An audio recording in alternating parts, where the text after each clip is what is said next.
जय जगन्नाथ। नमस्कार दर्शक बंधु, ओडिया सुख संसार चैनल को आपण को बहुत बहुत स्वागत। सिंह राशि अगस्ट 2024 टी आपण कौन रही आपणकर दाम्पत्य जीवन, परिवार, कैरियर, शिक्षा, लव रिलेशन एवं यही जो अगस्ट मास आपण कौन सब लाभ आणुची।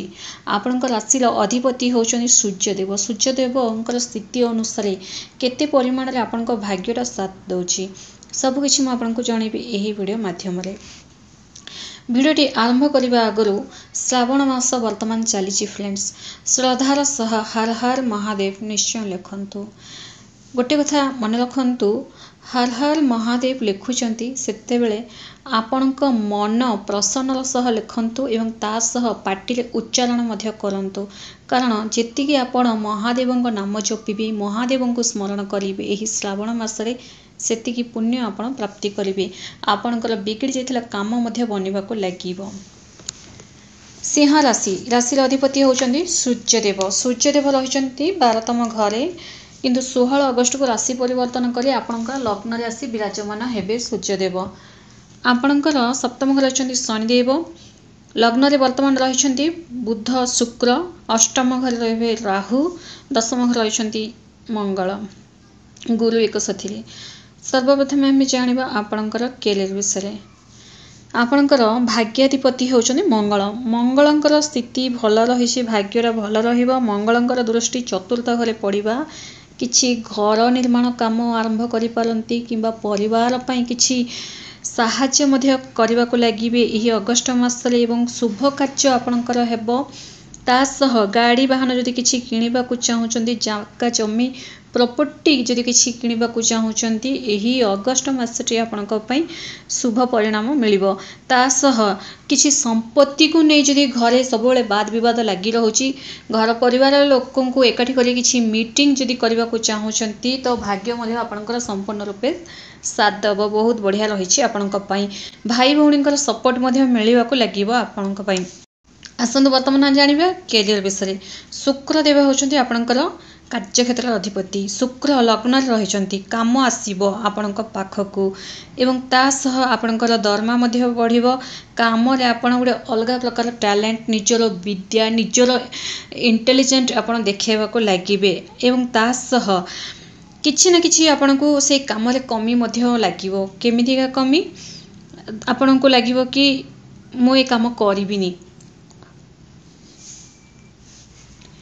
मो पाठ अनुसार मते साटिस्फाई अनुसार सैलरी मते मिलू नाही, मोर योग्यता नाही कामर, मो आहुरी उच्च पदवी मते मिलवा कथा, एमिति आपन मन को आसीबो।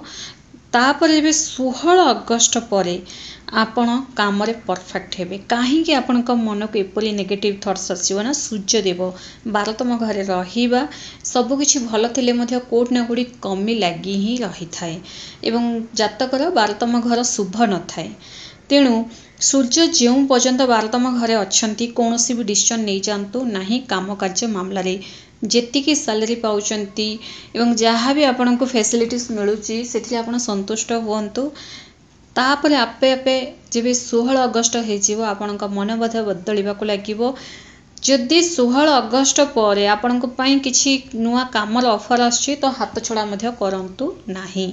कारण 16 अगस्त निजर राशि अधिपति लग्न रहिबा काम कार्य मामला रे आपण बेस्ट रहिबे। भाग्य मध्य पूरा संपूर्ण रूपे साथ दब। माने आपण जदि चाहुचंदी निजर भाग्यटा को पलटी मारिबा को, ताहाले 16 अगस्त परे जेउ काम मिलुची ना आपण को पई गोटे भल कामर ऑफर अछि, तो निश्चित भाव रे से कामटा करने को चेष्टा करंतु। जदि नुआ करे किछि बिजनेस जदि आरंभ करने को चाहुचंती, फैक्ट्री जदि करने को चाहुचंती, तो 16 अगस्त पर आपण भल रही। किंतु वर्तमान करूथला काम यही जो समय रे चेंज करिवे एडा भावंतु नाही।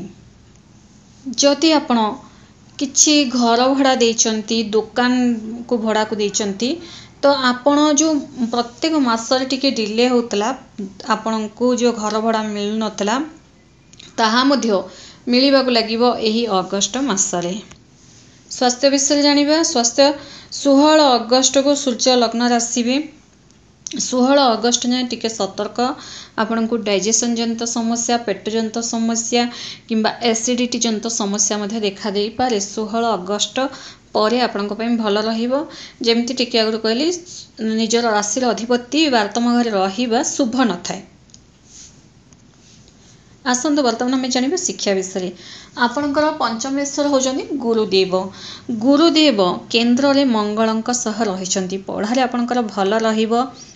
ଯଦି ଆପଣ ଗଭର୍ଣ୍ଣମେଣ୍ଟ ଜବ୍ ପାଇଁ ଚେଷ୍ଟା କରୁଛନ୍ତି ତ ଅଗଷ୍ଟ ମାସ ଆପଣଙ୍କ ପାଇଁ ଭଲ ରହିଛି ଫ୍ରେଣ୍ଡସ୍। ବିଦ୍ୟାର୍ଥୀମାନଙ୍କ ପାଇଁ ବହୁତ ବଢ଼ିଆ ରହିଛି। ଯାହା ବି ଡିସିସନ୍ ନେବେ ସେଥିରେ ଲାଭ ଦେଖିବାକୁ ପାଇବେ ଏବଂ ଆପଣଙ୍କ ଡିସିଜନ୍ଟା ସଫଳ ହେବ। ଗୋଟେ ଭଲ ନାଁ ମଧ୍ୟ ରଖିବେ, ପଢ଼ାରେ ମନ ଲାଗିବ ଏବଂ ନିଜ ଲକ୍ଷ୍ୟଟାକୁ ଟାର୍ଗେଟରେ ରଖି ହିଁ ଆପଣ ଚାଲିବେ। ଆପଣଙ୍କ ମନ ଇଆଡ଼େ ସିଆଡ଼େ ଧାଇଁବ ନାହିଁ। ଗୋଟେ ଚେଷ୍ଟା କରିବେ ନିଜର ଭବିଷ୍ୟତଟାକୁ ଉଜ୍ଜଳମୟ କରିବା ପାଇଁ। ଆପଣ ବହୁତ ସାରା ଚେଷ୍ଟା ମଧ୍ୟ କରିବେ ଏବଂ ସେହି ଚେଷ୍ଟାରେ ଆପଣ ସଫଳ ମଧ୍ୟ ହେବେ। ଲଭ୍ ରିଲେସନ୍ ବିଷୟରେ ଜାଣିବା। ଲଭ୍ଟା ଦେଖନ୍ତୁ, 16 ଅଗଷ୍ଟ ଯାଏଁ ମନ ଦୁଃଖ ରହିବ ଆପଣଙ୍କର। ନିଜକୁ ସବୁବେଳେ କିଛି ନା କିଛି ପ୍ରମାଣ ଦେଖାଇବାକୁ ପଡ଼ିବ ଆପଣଙ୍କୁ। ସନ୍ଦେହ ଜନିତ ସମସ୍ୟା ଏବଂ ମନ ଦୁଃଖ ଲାଗିବ। କିଛି ଗୋଟେ ଆପଣଙ୍କର ଲଭ୍ମେଟ୍ କହିବେ, ଆପଣଙ୍କୁ ଇଗ୍ନୋର ମଧ୍ୟ କରିପାରନ୍ତି।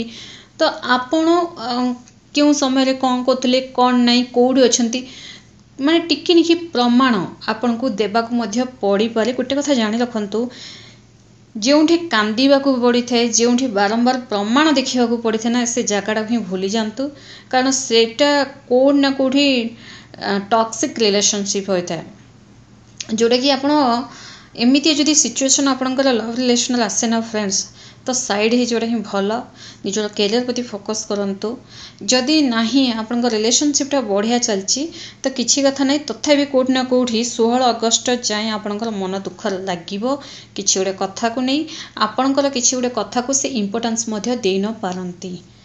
16 ଅଗଷ୍ଟ ପରେ ଆପେ ଆପେ ସବୁକିଛି ଠିକ୍ ହେଇଯିବ। 16 ଅଗଷ୍ଟ ପରେ ରିସ୍ତାଟା ମଧୁର ହେବାକୁ ଲାଗିବ। ଦାମ୍ପତ୍ୟ ବିଷୟରେ ଜାଣିବା। ସପ୍ତମେଶ୍ୱର ହେଉଛନ୍ତି ଶନିଦେବ। ଗୋଟେ କଥା ମୋତେ କମେଣ୍ଟସରେ ଜଣାନ୍ତୁ, ଆପଣଙ୍କର ବିବାହ ଠିକ୍ ହେଇଛି କି ନାହିଁ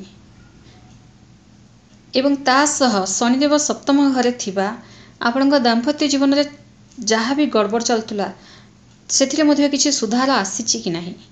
କମେଣ୍ଟସ୍ କରି ମୋତେ ନିଶ୍ଚୟ ଜଣାଇବେ। କାରଣ ଶନିଦେବ ମାନେ ବହୁତ ଦିନରୁ ସପ୍ତମ ଘରେ ରହିଛନ୍ତି, ଦାମ୍ପତ୍ୟ ଜୀବନଟାକୁ ମଜବୁତ କରାଉଛନ୍ତି ଏବଂ ଯାହାଙ୍କର ବିବାହ ହେଇନାହିଁ ନିଶ୍ଚିତ ଭାବରେ ବିବାହ ହେବ ଏହି ଡିସେମ୍ବର ମାସ ଭିତରେ।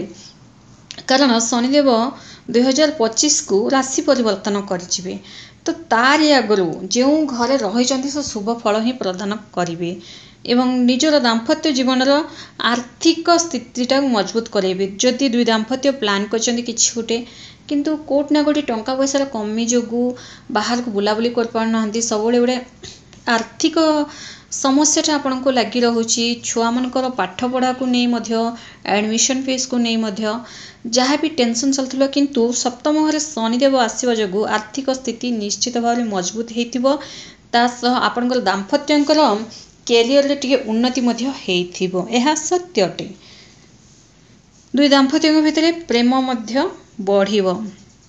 କ'ଣ କରିବେ ସିଂହ ରାଶି ବେଲେ? ସିଂହ ରାଶି ବେଲେ ପ୍ରତ୍ୟେକ ଦିନ ସୂର୍ଯ୍ୟଦେବଙ୍କୁ ଜଳ ଅର୍ଘ୍ୟ ଦିଅନ୍ତୁ ଏବଂ ଜଳ ଅର୍ଘ୍ୟ ଦେଲା ସମୟରେ ଓମ୍ ଆଦିତ୍ୟାୟ ନମଃ, ଓମ୍ ଆଦିତ୍ୟାୟ ନମଃ ଏହି ମନ୍ତ୍ର ଜପ କରନ୍ତୁ। ଆହୁରି ଆପଣଙ୍କ ଲାଇଫ୍ଟା ଭଲରେ ରହୁ ଚାହୁଁଛନ୍ତି ତ ସୂର୍ଯ୍ୟଦେବଙ୍କର ପୂଜା ଆରାଧନା କରନ୍ତୁ। ତା ସହ ରବିବାର ଆମିଷ ଖାଆନ୍ତୁ ନାହିଁ। ରବିବାର ଦିନ ଉପାସନା କରିବା, ସୂର୍ଯ୍ୟଦେବଙ୍କର ପୂଜା କରିବା ଆପଣଙ୍କର ବନ୍ଦ କିସ୍ମତର ତାଲା ମଧ୍ୟ ଫିଟିବାକୁ ଲାଗିବ। କାରଣ ନବଗ୍ରହର ରାଜା ହେଉଛନ୍ତି ସୂର୍ଯ୍ୟଦେବ ଏବଂ ସୂର୍ଯ୍ୟଦେବ ହେଉଛନ୍ତି ଆପଣଙ୍କ ରାଶିର ଅଧିପତି। ଯଦି ଆପଣ ସୂର୍ଯ୍ୟଦେବଙ୍କର ଉପାସନା କରିବେ ନା ଫ୍ରେଣ୍ଡସ୍, ଆପଣଙ୍କର ମାନେ ଯେଉଁଠିକି ଆପଣ ଯିବେ ନା ସେ ଜାଗା ହିଁ ଦୋହଲିଯିବ। ଅର୍ଥାତ୍ ଲୋକେ ଆପଣଙ୍କୁ ଡରିବାକୁ ଲାଗିବେ, ଆପଣଙ୍କର ଗୋଟେ ଗୋଟେ କଥାକୁ ରେସ୍ପେକ୍ଟ ଦେବାକୁ ଲାଗିବେ। ଯଦି ଏମିତି ବି ସିଂହ ରାଶି ବେଲେ ଯେଉଁଠି ଯାଆନ୍ତି ସେଇଠିର ମାଟି ମଧ୍ୟ ହଲିଯାଇଥାଏ, ଏହା ସତ୍ୟ ଅଟେ। ଯଦି ମାନେ ରାଗି ଗଲେ ତ ହେଲା, ଆଉ ସମ୍ଭାଳିବାଟା ବଡ଼ କଷ୍ଟକର ହୋଇଥାଏ। କିନ୍ତୁ ପ୍ରାୟ ସିଂହ ରାଶିର ହେଇଥିଲେ ମଧ୍ୟ ଏମାନଙ୍କ ମନ ଏବଂ ହୃଦୟ ବହୁତ ସଫା ଥାଏ, ଏକଦମ ଶାନ୍ତ ଥାନ୍ତି। बेले बेले रागिगले मध्य संभाळा बड़ा कष्टकर थाए। जदि आपण आहुरी निजर भाग्य को मजबूत करने को चाहूँगी, निजर मर्यादा आहुरी मिलू, निजर समाज रे मान सम्मान बढ़ू, तो सूर्यदेव उपासना करिकी देखंतु। आपण जातक जो दोष थिले मध्य ताहा कटिजिव, ता सह गवर्नमेंट जॉब मध्य मिलवा को लागिवो एवं आर्थिक समस्या आपणकर रहिबो नाही। राजा परी जीवे आपण। श्रद्धार सह कमेंट्स रे हर हर महादेव निश्चय लिखंतु फ्रेंड्स। धन्यवाद।